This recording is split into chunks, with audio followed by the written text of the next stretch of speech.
vitale. J'ai décidé de lever l'état d'urgence et le couvre-feu y afférent à compter de demain, 30 juin 2020 à 23 heures. L'horaire de bureau qui était aménagé pour l'administration de 9 heures à 16 heures depuis l'allègement de l'état d'urgence en mai est rétabli dans sa séquence normale de 8 heures à 17 heures avec la pause habituelle de 13h30 à 14h30.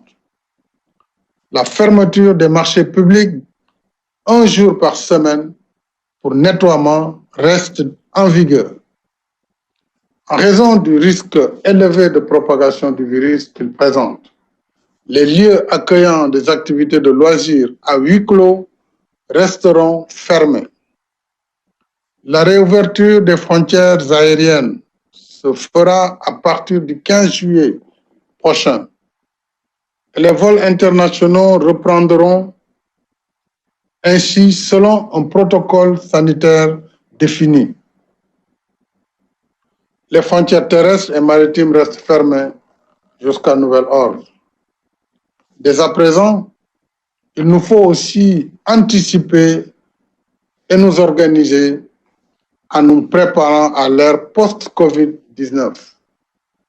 À cet effet, le gouvernement me soumettra prochainement un programme de relance de l'économie nationale sur lequel il travaille déjà.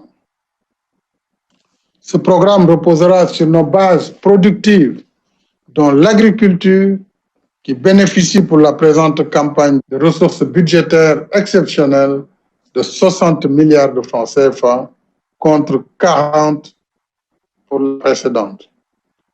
De même, la Banque mondiale a octroyé un financement de 150 millions de dollars pour soutenir le renforcement de la résilience et la productivité agricole.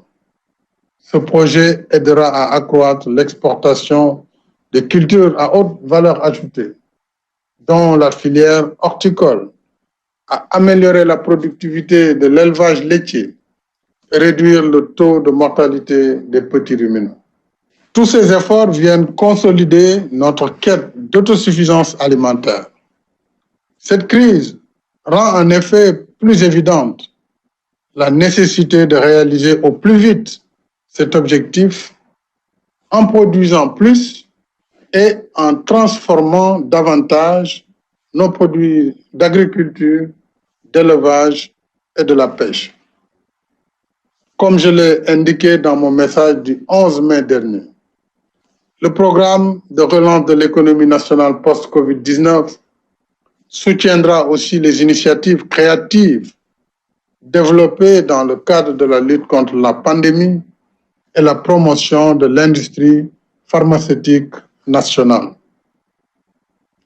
Nous allons en même temps poursuivre et adapter les réformes et projets du PSE, renforcer nos politiques d'équité territoriale et consolider le processus d'industrialisation entamé dans les parcs industriels et les zones économiques spéciales, dont les agropoles.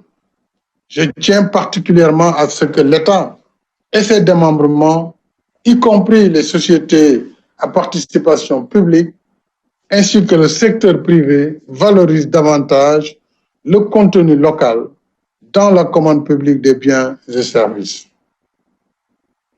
Mais tous ensemble, nous devons faire du consommé sénégalais non pas un effet de mode ou de conjoncture, mais l'affirmation d'une véritable culture de souveraineté économique. Il nous faut davantage développer un état d'esprit de nature à faire ancrer durablement une culture du produire et consommer sénégalais. Mes chers compatriotes, en levant l'état d'urgence, je rappelle en même temps que l'urgence sanitaire est toujours là et nous impose un devoir. Devoir de vigilance, devoir de responsabilité individuelle et devoir de responsabilité collective. Le péril est toujours là et nous devons continuer la lutte. Alors, mes chers compatriotes, protégeons-nous, protégeons nos familles, nos communautés et notre pays pour que vive le Sénégal en bonne santé, dans la paix, la stabilité et la prospérité. Bonsoir.